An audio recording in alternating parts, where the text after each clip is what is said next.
শাওন পাকশালা থেকে বলছি। শাওন পাকশালাতে আবার সবাইকে স্বাগত জানাই।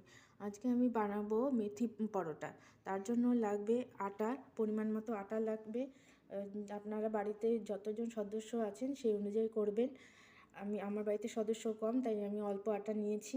আপনারা ময়দাতেও করতে পারেন, আবার আটা ময়দা মিশিয়েও করতে পারেন। আমি আটা নিয়েছি।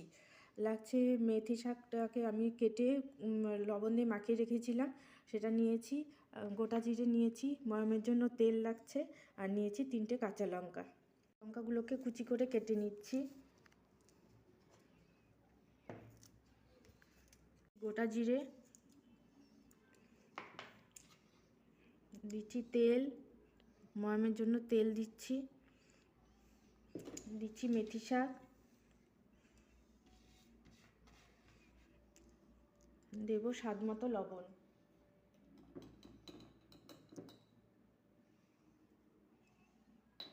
আমি এগুলোকে ভালো করে মেখে নেব।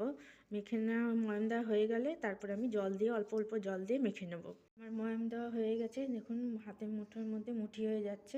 ময়ামটা ভালো মতো হয়ে গেছে। এখন অল্প অল্প জল দিয়ে আমি ডোটা তৈরি করে নেব।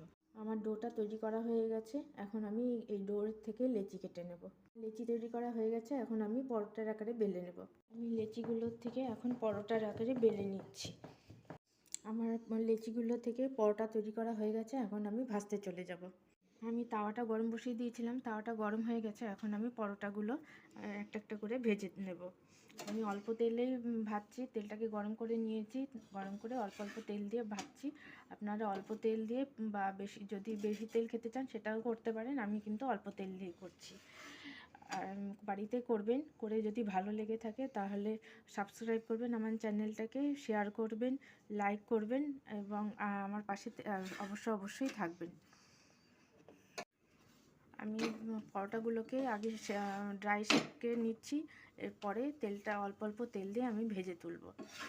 পরোটাগুলো ভাজা হয়ে গেছে, এখন আমি পরোটাগুলো তুলে সার্ভ করব। এই যে আমার পরোটাগুলো ভাজা হয়ে গেছে, আমি তুলে নিলাম। এখন আমি সার্ভ করব।